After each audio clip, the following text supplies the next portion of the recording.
ಪ್ರಕಾಶ pass over. Ravikumar ಏನ್ conviction Ravi? 304 years. ಎಷ್ಟು ಶಿಕ್ಷೆ ಕೊಟ್ಟಿದ್ದಾರೆ? 2 years for 304 ಗೆ 1000 rupees for ಎಷ್ಟು ಜನ ಅದರಲ್ಲಿ ಸತ್ತಿರ್ತಕ್ಕಂಥದ್ದು? ಒಬ್ರೇನಾ? operation. Fact before 1 year reduce ಮಾಡಿ ಕ್ಲೋಸ್ ಮಾಡೋಣ ಅಷ್ಟೇ. we have paid just bring to notice of this amount. No, payment cannot be. Just ಹೇಳಿದ್ದು. We have spent about 2,80,000 for treatment and we paid 2 lakhs. That is the reason I am telling you I will reduce it to 1 year. Yes, that evidence says that my lord he was drunk and he was passing. PM report ಅಲ್ಲಿ ಇಲ್ಲ. This PM report ಅಲ್ಲಿ ಇಲ್ಲ. ನಿಮ್ಮ accused statement ಅಲ್ಲಿ ನಾನು correct ಆಗಿ ಓಡಿಸ್ತಿದ್ದೆ, ಇವನು ಕುಡ್ಕೊಂಡು ಅಡ್ಡಾದಿಡ್ಡಿ ರಸ್ತೆಗೆ ಬಂದ ಅಂತ ಇಲ್ಲ. ತಾವು ನೋಡಿ. Correct. I did not. You also go to the extent of denying the very accident. I did not conduct the accident. What to do? ನೋಡಿ, ಎಲ್ಲ ವಕೀಲರಿಗೆ ನನ್ನ request ಇಷ್ಟೇನೆ. There is one judgment by the Supreme Court in Ravi Kapoor versus State ಅಂತ ಇಲ್ಲಿ ಕೊಟ್ಟಿದ್ದೀನಿ. ನಿಮಗೂ copy ಕೊಡ್ತೀನಿ ನೋಡಿ. 39 ಪ್ಯಾರ ತೆಕ್ಕೊಡಮ್ಮ ಬೇಗ. ನನ್ನ ಹತ್ರ ಒಂದು ಕಾಪಿ ಇದೆ ಬೇರೆ. ಹಿಂದೆನೆ ಹೇಳಿದ್ದೆ ನಿಮ್ಗೆ ರವಿ, ಹಿಂದೆ 2021 ನಲ್ಲಿ ರಿವಿಷನ್ ಕೂತಾಗ್ಲೂ ಈ ಜಜ್ಮೆಂಟ್ ಕೊಟ್ಟಿದ್ದೆ ನಿಮ್ಗೆ, ಗೊತ್ತಾಯ್ತಲ್ಲ? ದಯವಿಟ್ಟು ನೋಡಿ ಇದನ್ನ. ಆ ಪ್ಯಾರಾ ನಂಬರ್ 39 ಓದಿ ಇದ್ರಲ್ಲಿ ಪ್ಲೀಸ್, ಎಲ್ರಿಗೂ ಅರ್ಥ ಆಗುತ್ತೆ ಅಂತ. ಏನ್ ಮಾಡ್ಬೇಕು ಟ್ರಯಲ್ ಕೋರ್ಟ್ ಅಲ್ಲಿ ಅಂತ. I'll read, madam. Yes, It is please. true that prosecution is required to prove its case beyond reasonable doubt, but the provisions of section 313 CrPC are not a mere formality or purposeless. They have a dual purpose to discharge. Firstly, that the entire material parts of the incriminating evidence should be put to the accused in accordance with law, and secondly, to prove an opportunity to the accused to explain. To provide an opportunity, prove ಅಲ್ಲ, to provide an opportunity for to the accused to have his say in the matter. Yes, madam. You understand that? ನೋಡಿ, ಇಂಥ ಪ್ರಕರಣದಲ್ಲಿ ಸತ್ತವನ್ ಬಂದು ಸಾಕ್ಷಿ ಕೊಡಕ್ಕಾಗಲ್ಲ, ಆಯ್ತಲ್ಲ? ಇನ್ ಯಾರಿದ್ರು ಇನ್ವಾಲ್ವ್ಮೆಂಟ್ ಅಲ್ಲಿ? If it is a bus conductor can say, if he standing in the front door along with the driver, or any passenger who is sitting in that fashion, or any such person who could say. ಅವ್ರನ್ನ ಯಾರನ್ನೂ ವಿಚಾರಣೆ ಮಾಡಲಿಲ್ಲ, defence evidence ಅಂತ ಬೇಡ. Accused ಹೇಳ್ಬೋದಲ್ಲ, he the one who is responsible for the death. Death is, according to the prosecution, rash and negligent driving of the driver. Yes. He can very well step into the witness box and say, ಏನಂತ, ಸ್ವಾಮಿ ನನಗೂ ಸಾಕ್ಷಿ ಇದೆ ಹೇಳೋದಕ್ಕೆ ಅಂತ. ಅಲ್ಲಿ ಬಂದಿರ್ತೇವೆ, ಒಂದು question ಕೇಳಿರ್ತೀವಿ ನಾವು, ನಿಮ್ಗೇನಾದ್ರು ಹೇಳುವುದಿದೆಯೇ ಅಂತ. ಆ question it is not a purposeless or a formality. ಅವಾಗ ಹೇಳಬೇಕು ಅವನು, ಸ್ವಾಮಿ ಇದು ನಡೆದಿದ್ದು ಹೌದು, ನಾನು ಡ್ರೈವರ್ ಹೌದು, ಬಸ್ಸನ್ನು ಈ ಥರ ಓಡಿಸ್ಕೊಂಡು ಹೋಗ್ತಾ ಇದ್ದೆ, ಇಂಥ ರಸ್ತೆ ಹೀಗಿಗಿತ್ತು, ಇಷ್ಟು ಸ್ಪೀಡಲ್ಲಿ ಹೋಗ್ತಾ ಇದ್ದೆ ನಾನು, ಅದು ಪರ್ಮಿಟೆಡ್ ಆ ಜಾಗದಲ್ಲಿ. ನಾ ಹೋಗ್ತಿರೋ ಕಾಲಕ್ಕೆ ಈ ವ್ಯಕ್ತಿ ಕುಡಿದ ಅಮಲ್ನಲ್ಲಿ ಏಕಾಏಕಿ ರಸ್ತೆಗೆ ಬಂದ್ಬಿಟ್ಟ. ನನ್ಗೆ ಆ ಕ್ಷಣದಲ್ಲಿ ಏನು ಮಾಡಬೇಕು ಅಂತ ಗೊತ್ತಾಗಲಿಲ್ಲ. ಒಬ್ಬ ನಾರ್ಮಲ್ ಪರ್ಸನ್ ಮಾಡ್ತಕ್ಕಂಥ ಬ್ರೇಕ್ ಹಾಕಿದೆ, ಸ್ವಲ್ಪ ಅದನ್ನು ಅವಾಯ್ಡ್ ಮಾಡೋದಕ್ಕೆ ಎಡಗಡೆಗೋ ಬಲಗಡೆಗೋ ಬಸ್ಸನ್ನು ತಿರುಗಿಸ್ದೆ. ಇಷ್ಟೆಲ್ಲ ಆದರೂ ಕೂಡ ನನ್ನ ಪ್ರಯತ್ನ ಆದರೂ ಕೂಡ ಸ್ಪೀಡು ಮತ್ತೊಂದು ಇವನು ಏಕಾಏಕಿ ಬಂದಿದ್ದು ಇದೆಲ್ಲ ನೋಡಿ, ಡಿಸ್ಟೆನ್ಸು ಎಲ್ಲ ಲೆಕ್ಕಾಚಾರ ನೋಡಿ, ಅದು ಬಿಯಾಂಡ್ ಹ್ಯೂಮನ್ ಎರರು. ಹಾಗಾಗಿ ಹೊಡಿತು. ನಾನೇನು ಬಿಟ್ಟು ಓಡೋಗ್ಲಿಲ್ಲ, ನಾನೇ ಅದನ್ನು ಇನ್ಫಾರ್ಮ್ ಮಾಡಿದೆ, ಸಹಾಯ ತಗೊಂಡೆ ಜನಗಳು ಸಹಾಯ ತಗೊಂಡು ಅವನಿಗೇನೋ ಆಸ್ಪತ್ರೆಗೆ ಸೇರಿಸಿದ್ವಿ. ಆಸ್ಪತ್ರೆಗೆ ಸೇರಿಸಿದಾಗಲೂ ಕೂಡ ನಾನೇನು ಹಾಗೆ ಬಿಡಲಿಲ್ಲ. ಅಲ್ಲಿ ಹೋದೆ, ನೋಡಿದೆ, ಡಾಕ್ಟ್ರ್ ಏನೇನು ಔಷಧಿ ಪಥ್ಯ ಏನೇನು ಕೇಳಿದ್ರು ಅದೆಲ್ಲ ತಂದು ಕೊಟ್ಟೆ. ಅವ್ರ ಮನೆಯವ್ರ ಜೊತೆಗಿದ್ದೆ. ನನಗೂ ಒಂಥರ ಅನ್ನಿಸ್ತು, ಇದು ಮಾಡಿದ್ದು ಈ ಥರದ್ದು ಆಗೋಯ್ತಲ್ಲಪ್ಪ ಅಂತ. ಹಾಗಾಗಿ ಇದೆಲ್ಲ ಮಾಡಿದ್ಮೇಲೆ ನಾನು ದೇವ್ರ ಇದು ಇಚ್ಛೆ ಮತ್ತು ಅವನಿಗಾಗಿದ್ದಂಥ ಆಕ್ಸಿಡೆಂಟಿನ ಇಂಪ್ಯಾಕ್ಟು ಉಳಿಲಿಲ್ಲ ಅವನು. ಈ ಸಂದರ್ಭದಲ್ಲಿ ನಾನೇನು ಮಾಡೋಕ್ಕಾಗ್ತಿತ್ತು ಮಹಾಸ್ವಾಮಿ, ಅದರಿಂದ ನಾನು ಮಾಡೋದೆಲ್ಲ ಮಾಡಿದ್ದೀನಿ, ದಯವಿಟ್ಟು ತಮ್ಮ ಕರುಣೆ ಕಕ್ಲಾತಿಗೆ ಬಿಟ್ಟಿದ್ದೀನಿ, ಏನು ಮಾಡ್ತಿರೋ ಮಾಡಿ ಅಂತ ಒಂದು ಸಾಕ್ಷಿ ಬಂದಿದ್ರೆ ನಾನು ಅವಾಗ ಅದನ್ನು ಕನ್ಸಿಡರ್ ಮಾಡ್ತಿದ್ದೆ. ಏನೂ ಇಲ್ಲ, ಅವನು ಆಕ್ಸಿಡೆಂಟೇ ಡಿನೇ ಮಾಡ್ತಾನೆ. Then how can I believe your 2,80,000? ಇರ್ಲಿ ಅಲ್ಲಲ್ಲ, see may pass on some document, we may consider it. Fact remains that there is no evidence. ನಮ್ ಗಮನಕ್ಕೆ ಬರ್ಬೇಕಲ್ಲ. ಸ್ವತಂತ್ರ ಕುಮಾರ್ ಸಾಹೇಬ್ರು ಅದನ್ನೇ ಬರೀತಾರಲ್ಲಿ. It is not an empty formality. It has to serve two purpose. Prosecution ಅವರು ಮಾಡಿರ್ತಕ್ಕಂಥ ನಿಮ್ಮ ಮೇಲೆ ಗುರುತರವಾದ ಆರೋಪ, ಆ ಆರೋಪಕ್ಕೆ ಪೂರಕವಾದ ಸಾಕ್ಷಿನ ಆರೋಪಿ ಗಮನಕ್ಕೆ ತರಬೇಕು. ತರ್ತಾರೆ. ನೋಡಿ, ಇಂಥ ಸಾಕ್ಷಿ ಹಿಂಗೆ ಹೇಳ್ತಾನೆ, ಇಂಥ ಸಾಕ್ಷಿ ನಿಮ್ಮ ವಿರುದ್ಧ ಹಿಂಗೆ ಹೇಳ್ತಾನೆ, ಇಂಥ ಸಾಕ್ಷಿ ನಿಮ್ಮ ವಿರುದ್ಧ ಹಿಂಗೆ ಹೇಳ್ತಾನೆ, ಇದಕ್ಕೆ ನಿಮ್ಮ ಸಮಜಾಯಿಷಿ ಏನು ಅಂತ. ಅದನ್ನು ಹೇಳಿಲ್ಲ ಅವನು, ಪುಣ್ಯಾತ್ಮ, ಎಲ್ಲ ಸುಳ್ಳು ಅಂದ. ಆಯ್ತಾ? ಎರಡನೇದು ಕೊನೆ ಕ್ವಶನ್ ಇರುತ್ತೆ, ಲಾಸ್ಟ್ ಬಟ್ ಒನ್.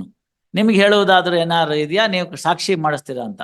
ಇದಲ್ದಲ್ಲೇ ಇನ್ನೊಂದು ಪಾಯಿಂಟ್ ಇದೆ, 313 ಸಬ್ ಕ್ಲಾಸ್ 4 ಅಂತ. ಗೊತ್ತಾಯ್ತಲ್ಲ? ಕಕ್ಷಿಗಾರ ಹೆಬ್ಬೆಟ್ ಗಿರಾಕಿ ಅಂತ ತಿಳ್ಕೊಳ್ಳೋಣ. ಹೆಬ್ಬೆಟ್ ಗಿರಾಕಿ ಅಂತ ತಿಳ್ಕೊಳ್ಳೋಣ. ಲಾಯರ್ ಇದ್ರಲ್ಲ ಅವ್ರಿಗೊಬ್ರು, LLB ಮಾಡಿರೋರು, ಅವ್ರು ಬರ್ಸಾಕ್ಬೋದಾಗಿತ್ತಲ್ಲ ಅಚ್ಚುಕಟ್ಟಾಗಿ ಕನ್ನಡದಲ್ಲೋ ಇಂಗ್ಲೀಷಲ್ಲೋ ಬರ್ಸಾಕಿದ್ರೆ ರಿಟರ್ನ್ ಸಬ್ಮಿಷನ್ ನಮ್ಮ ಮುಂದೆ ಇರ್ತಿತ್ತು. ಅದನ್ನು ಕನ್ಸಿಡರ್ ಮಾಡಿ ಒಂದು ಜಡ್ಜ್ಮೆಂಟ್ ಬರೆಯೋಕೆ ಅನುಕೂಲ ಆಗ್ತಿತ್ತು. ಏನೂ ಇಲ್ಲ, ಏನೇನೂ ಇಲ್ಲ. ಹೋಗ್ಲಿ, ನಿಮ್ಮ ಅಷ್ಟೆಲ್ಲ ಹೇಳ್ದಂತ ನೀವು ಸದ್ಗುಣ ಸಂಪನ್ನರ ಅಂದ್ರೆ ನೀವೇನು ಕಂಪ್ಲೇನೆಂಟ್ ಅಲ್ಲ. ನೀವು ಹೇಳಿದ್ರಲ್ಲ ಸರ್, ನಾನೆಲ್ಲ ದುಡ್ಡೆಲ್ಲ ಖರ್ಚು ಮಾಡಿದೆ ಅಂತ. You are not the person who complaint to the police. Eshwar is the person who has complaint. Yes sir, he is the complainant. See, ಇದರೆಲ್ಲ ಇಂಟ್ರೆಸ್ಟೆಡ್ನೆಸ್ ಎಲ್ಲ ಹೋಗ್ಬಿಡುತ್ತೆ. ಯಾರು ಯಾರನ್ನು ಕೊಲೆ ಮಾಡಬೇಕು ಅಂತ ಆಗಿದ್ದಲ್ಲ ಇದು. ಇದು ಆಕ್ಸಿಡೆಂಟ್ ಅಂದ್ರೆ ಅಪಘಾತ, ಅಲ್ಲಿ ಇಂಟೆನ್ಷನ್ ಇರೋದಿಲ್ಲ. ಅದಕ್ಕೆ 2 ವರ್ಷ ಶಿಕ್ಷೆ 304A. ಅಲ್ಲೂ ನರಹತ್ಯೆಯೇ. ಒಂದು ಪಿರಮಿಡ್, ಗೊತ್ತಾಯ್ತಲ್ಲ? ಪಿರಮಿಡ್ ಅಂತ ಇಟ್ಕೊಳ್ಳಿ. ಪಿರಮಿಡ್ ಬೇಸು ಹುಟ್ಟಿದವರೆಲ್ಲ ಸಾಯ್ಬೇಕು ಅಂತ, ನ್ಯಾಚುರಲ್ ಡೆತ್ ಅನ್ನೋದು pyramid base. Next stage is ಆಕಸ್ಮಿಕವಾಗಿ ಅಪಘಾತದ ಮರಣ. ಅದು ಸ್ವಲ್ಪ ಎಡಗಡೆ ನೋಡಿ, ಸ್ವಲ್ಪ ಚಿಕ್ಕದಾಯಿತು. ಗೊತ್ತಾಯ್ತಲ್ಲ? ಇದರಲ್ಲಿ ಮನುಷ್ಯನ ಸಾವಿದೆ, ನರಹತ್ಯೆ ಇದೆ. ಆದರೆ ಅದರಲ್ಲಿ ಯಾವುದೇ ರೀತಿಯಾದ ಉದ್ದೇಶಪೂರ್ವಕವಾದಲ್ಲ. ಅದು ನೆಕ್ಸ್ಟು. ಅದರ ನೆಕ್ಸ್ಟ್ ಏನಾಗುತ್ತೆ ಅಂತಂದ್ರೆ, ನನ್ನ ಸಾವನ್ನ ನಾನೇ ಮಾಡ್ಕೊಳ್ತಕ್ಕಂಥದ್ದು, ಆತ್ಮಹತ್ಯೆ. ಅದಕ್ಕೆ ಯಾರು ಪ್ರೇರಣೆ ಕೊಟ್ಟಿದ್ರೆ ಅದಕ್ಕೆ ಶಿಕ್ಷೆ ಇದೆ, ಪ್ರಚೋದನೆ, ಪ್ರೇರಣೆ. ಅದು ಇನ್ನು ಸ್ವಲ್ಪ ಮೇಲಕ್ಕೆ ಬಂತು. ಅದಾದ್ಮೇಲಿಂದ ಏನು ಬಂತು? ನನ್ನ ಪಾಡಿಗೆ ನಾನು ಕೆಲಸ ಮಾಡ್ತಾ ಇದ್ದೆ ಸರ್, ಏನೋ ಕಬ್ಬನ್ ಕತ್ತರಿಸ್ತಾ ಇದ್ದೆ, ಅವ್ನು ಯಾವನ ಬಗ್ದೋ ನಿಂಗೆ ತಲೆ ಹಾಕ್ಬಿಟ್ಟ, ಲಪಕ್ಕಂತ ತಲೆ ಹೋಗ್ಬಿಡ್ತು. 304 ಪಾರ್ಟ್ 1 ಪಾರ್ಟ್ 2. ಪಾರ್ಟ್ 1 ಯಾವಾಗ ಬರುತ್ತೆ ಅಂತಂದ್ರೆ, ಇಂಟೆನ್ಷನ್ನು ಇರಬೇಕು, ನಾಲೆಡ್ಜು ಇರಬೇಕು. ಇಂಟೆನ್ಷನ್ ಇಲ್ದಲ್ನೇ ಕೇವಲ ನಾಲೆಡ್ಜು, ಅವಾಗ ಪಾರ್ಟ್ 2. ಪಾರ್ಟ್ 2ನಲ್ಲಿ ನೋಡಿ, ಪಾರ್ಟ್ 2ನಲ್ಲಿ ನೋಡಿ ಏನಂತ ಇದೆ ಅಂತ. ಇಂಪ್ರಿಸನ್ಮೆಂಟ್ ಆರ್ ಫೈನ್ ಅಂತಿದೆ. 50 ರೂಪಾಯಿ ಯಾಕೆ ಬಿಟ್ಬಿಡ್ಬೋದು? 50 ರೂಪಾಯಿ ಯಾಕೆ ಬಿಟ್ಬಿಡ್ಬೋದು ಪಾರ್ಟ್ 2ನಲ್ಲಿ. ಪಾರ್ಟ್ 1 ಬಂದ್ರೆ ಅಲ್ಲ, ಆ್ಯಂಡ್ ಅಂತಿದೆ. You look at it, you will come to know. 304 part 1ನಲ್ಲಿ ಆ್ಯಂಡ್ ಅಂತಿದೆ, ಸೆಂಟೆನ್ಸ್ ಇದೆ ಮಿನಿಮಮ್. ಸೊ ನಿಮಗೆ ಪಾರ್ಟ್ 1 ಪಾರ್ಟ್ 2 ವ್ಯತ್ಯಾಸ ಗೊತ್ತಾಯ್ತು. ನೆಕ್ಸ್ಟ್ ಏನು?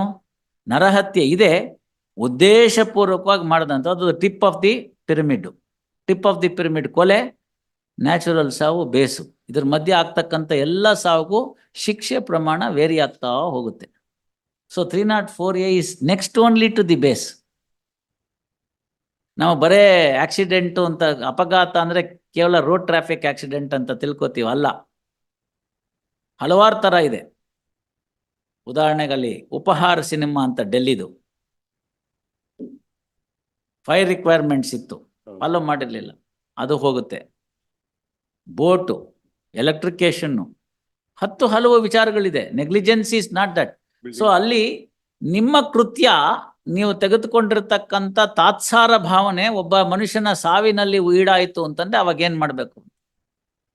Such level of the requirement that you are vigilant which you fail to take it. ಈಗ ಮಾಲ್ಗಳಲ್ಲಿ ಮೇಲ್ಗಡೆಯಿಂದ ಖಾಲಿ ಬಿಟ್ಬಿಟ್ಟಿರ್ತಿದ್ರಲ್ಲ, ಮಗು ಬಿದ್ದೋಯ್ತಲ್ಲ, ಈಗೆಲ್ಲ ಏನ್ ಮಾಡಿದಾರೆ ನೋಡಿ, ನೆಟ್ ಹಾಕಿದ್ದಾರೆ. ಯಾಕೆ ಅಂದ್ರೆ 304A ಆಗ್ಬಾರ್ದು ಮಾಲ್ ಮ್ಯಾನೇಜರ್ ಮೇಲೆ. ಯಾಕೆಂದ್ರೆ ಮಗು ಆಡ್ತಾ ಆಡ್ತಾ ಕಡೆ ಬಂದ್ಬಿಡುತ್ತೆ. ಮಗು ಏನು ಈಗೇನ ರೀಲು, ಸೆಲ್ಫಿ ಎಲ್ಲದಕ್ಕೂ ಅವರೇ ಬಿದ್ದುಬಿಡ್ತಾರೆ. ಹಿಂಗೆಲ್ಲೋ ಹಿಂಗ್ ನಿಂತ್ಕೊಂಡು ಫೋಟೋ ತೆಕ್ಕೊಳಕ್ ಹೋಗೋದು, ದಬಾರ್ ಅಂತ ಬಿದ್ಬಿಡೋದು ಅಲ್ಲ. This are all permissible. What I am trying to say is this are all things that can happen.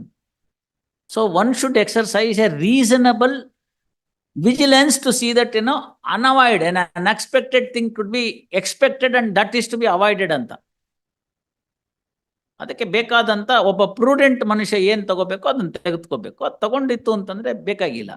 ಉದಾಹರಣೆಗೆ ಒಂದು ಕಟ್ಟಡ ಕಟ್ತಿರುವಾಗ ಒಂದು ಮೆಟ್ಲು ಹಾಕಿರ್ತಾರೆ. ಫಸ್ಟ್ ಫ್ಲೋರು ಸೆಕೆಂಡ್ ಫ್ಲೋರ್ಗೆ ಅವನ್ನ ಮಣ್ಣು ಗಿಣ್ಣು ಎಲ್ಲ ತಲೆ ಮೇಲೆ ಹೊತ್ಕೊಂಡು ಹೋಗ್ಬೇಕಾಗ್ತಿರುತ್ತೆ. ಈ ಕಡೆ ಭಾಗದಲ್ಲಿ ಮೆಟ್ಲಿನ ಈ ಕಡೆ ಭಾಗದಲ್ಲಿ ಗೋಡೆ ಇಲ್ಲದೆ ಇರೋ ಭಾಗದಲ್ಲಿ ಒಂದು ಬಂಪ್ ಕಟ್ಟಿರ್ತಾರೆ, ನೀವು ನೋಡಿರ್ತೀರಿ. ಕಟ್ಟಿಲ್ದಿದ್ರೆ ಏನಾಗುತ್ತೆ? Likely that he may slip down and then die. So ಅದಕ್ಕೋಸ್ಕರ ಅದಕ್ಕೆ ಏನ್ ಮಾಡ್ತಾರೆ, ಒಂದು ಬಂಪ್ ಕಟ್ಟು ಟೆಂಪರರಿ ಒಂದು ಪ್ರೊಟೆಕ್ಷನ್ ಕೊಟ್ಟಿರ್ತಾರೆ. It is guarding if any untoward incident to happen. ಇದನ್ನ ನೀವು ಮಾಡಿದಿರಿ ಅಂತ ತೋರಿಸಿದ್ರೆ you will be out of this 304A bracket. 304A is what is to be looked into is the negligence. Because of my negligence, somebody has lost his life. So therefore 2 years. ಇದೆಲ್ಲ ದುಡ್ಡು ಕಾಸು ಖರ್ಚು ಮಾಡಿದಿರಿ, we may reduce it to 1 year. No question of giving any other thing. Sourav Bakshi ಕೊಟ್ಬಿಡೋರ್ಗೆ ಅದೇನ ನೋಡ್ಕೊಂಬನ್ನಿ. Supreme Court has said no question of ಬರೇ ದುಡ್ಡು ಇಸ್ಕೊಂಡು ಕಾಂಪೆನ್ಸೇಷನ್ ಕೊಟ್ಬಿಟ್ಟು ಅವ್ರನ್ನೆಲ್ಲ ಮಾಡೋ ಅಂತ ಪ್ರಶ್ನೆನೇ ಇಲ್ಲ ಅಂತ 2015 ಹೇಳ್ಬಿಟ್ಟಿದ್ದಾರೆ. ನಮ್ದೇ ಓನ್ ಕೇಸ್ ನಾವು ಸುಪ್ರೀಂ ಕೋರ್ಟ್. ಆಯ್ತು, ನಾವು ಇದನ್ನ ನೋಡಿ ಬರೀತೀವಿ, ನಿಮ್ ಕೇಸನ್ನ ಇಟ್ಕೊಳ್ಳಿ, ನೋಡಿ ಅದನ್ನ ರಿಪೋರ್ಟೆಡ್ ಜಡ್ಜ್ಮೆಂಟ್ ಇದೆ, ಅದ್ ನೋಡಿ. PO ಆಕ್ಟ್, ಆ ಆಕ್ಟ್, ಈ ಆಕ್ಟ್ ಯಾವುದು ಅಪ್ಲಿಕಬಲ್ ಆಗಲ್ಲ ಅಂತ ಬರ್ದ್ಬಿಟ್ಟಿದ್ದಾರೆ. ಯಾರು ಅಪಘಾತದಲ್ಲಿ ಸತ್ತಿದ್ದಾರೆ ಅಂತ ಹೇಳಿದ್ರೆ 6 ತಿಂಗಳು ಮಿನಿಮಮ್ ಶಿಕ್ಷೆ. ಅದು ಈ ಕೋರ್ಟಿನ ವ್ಯೂ. ನಾನು ಬರ್ಕೊಡ್ತೀನಿ, ನೀವೇ ತಗೊಂಡೋಗಿ, ನಮ್ದೇನು ಅಭ್ಯಂತರ ಇಲ್ಲ.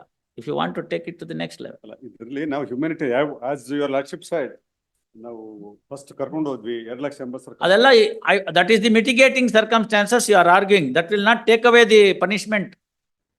ಇಂಪ್ರಿಸನ್ಮೆಂಟ್ ತೆಗಿಯಕ್ಕಾಗಲ್ಲ. Payment of compensation or meeting the expenses are not the one which will be considered to remove the otherwise everybody will do like the Pune ಪೋರ್ಷೆ case. Write 200 words essay and get rid of. I am prepared to write 20,000 words essay as to what are the consequences of a road accident and a death thereof, and will I get a license to kill somebody? Will I get a license to kill somebody, Mr. Ravi? You may write 200 pages, but will it give you a license? Those are all unheard of. ಗೊತ್ತಾಯ್ತಲ್ಲ ನೋಡಿ. Sentencing ಪಾಲಿಸಿಗೆ ಬಂದಾಗ ಹಲವು developed ಕಂಟ್ರೀಸ್ನಲ್ಲಿ ಹೊಸ ಮಾರ್ಗಗಳನ್ನ ಕಂಡುಹಿಡಿತಿದ್ದಾರೆ. ರೆಟ್ರಿಬ್ಯೂಟಿವ್ theory ಅಂತ ಇದೆ, ರೆಸ್ಟಿಟ್ಯೂಟಿವ್ theory ಅಂತ ಇದೆ, 5 ಗೋಲ್ಡನ್ ಅವರ್ಸ್ ಅಂತ ಕರೀತಾರೆ ರೆಸ್ಟಿಟ್ಯೂಟಿವ್ ಥಿಯರಿ ಒಳಗಡೆಗೆ. ಅಂದ್ರೆ ಅಲ್ಲಿ ಆಗಿರ್ತಕ್ಕಂಥ ಕಷ್ಟ ನಷ್ಟವನ್ನ ಸರಿದೂಗಿಸ್ತಕ್ಕಂಥದ್ದು ಅಂತ. Please ask me whether I am prepared to lose my life if you want to give me 2 crores. Same question is asked to you. Will you agree? Then ಅಚಾನಕ್ಕಾಗಿ ಕೈ ಎಲ್ಲ ಪ್ರಯತ್ನ ಮಾಡಿ ಆಗಿರ್ಬೇಕು. ನಮ್ಮ ಹೈಕೋರ್ಟ್ನಲ್ಲಿ MP ಚಿನ್ನಪ್ಪ ಅವ್ರ ಜಜ್ಮೆಂಟ್ ಇದೆ ನೋಡಿ. ಇಂಥ ಪ್ರಕರಣಗಳಲ್ಲಿ ಸ್ಪಾಟ್ ಮಾಸ್ಟರ್ನಲ್ಲಿ ಬ್ರೇಕ್ ಮಾರ್ಕ್ ಇತ್ತ ನೋಡಿ ಅಂತ ಹೇಳ್ತಾರೆ. ಸಡನ್ ಆಗಿ ಅಡ್ಡ ಬಂದ ತಾನೆ, ನೀವು ಬ್ರೇಕ್ ಹಾಕಿದ್ರೆ ಅಷ್ಟು ದೂರ ಬ್ರೇಕ್ ಮಾರ್ಕ್ ಇರುತ್ತೆ, ಅದನ್ನ ಸ್ಪಾಟ್ ಮಾಸ್ಟರ್ನಲ್ಲಿ ತೋರಿಸ್ಬೇಕು ಪೊಲೀಸ್ನವರು. ಈಗ ಊರವ್ರು ಎಲ್ಲಾನು ಫೋಟೋ ತೆಕ್ಕೋತಾರಲ್ಲ ಮೊಬೈಲಲ್ಲಿ, ಇದನ್ನು ತೆಕ್ಕೋಬೇಕಾಗಿತ್ತು. ಇಷ್ಟುದ್ದ ಬ್ರೇಕ್ ಹಾಕಿದ್ದೀನಿ ನಾನು, ಗಾಡಿ ಹಿಂಗ್ ನಿಂತಿತ್ತು, ಎಡಗಡೆ ಭಾಗ, ಮಧ್ಯ ಭಾಗ, ಕೊನೆ ಭಾಗ, ಆ ಕಡೆ ನಿಂತಿತ್ತು, ಈ ಕಡೆ ನಿಂತಿತ್ತು. ಎಲ್ಲದಕ್ಕಿಂತ ಬೆಸ್ಟ್ ಅಂದ್ರೆ this man should step in to the witness box no and then explain. ಇಲ್ವಲ್ಲ. So I will reduce it to 1 year. Then you tell me 9 months because you paid some 2,80,000. By 2:30 we'll resume. ಇಲ್ಲಾಂದ್ರೆ ನಾಳೆಗೆ ಹೇಳಿ ನಿಮ್ ಕಕ್ಷಿಗಾರ ಕೇಳ್ಬಿಟ್ಟು. Heard Shri Ravi Kumar to hear HCGP release this matter tomorrow.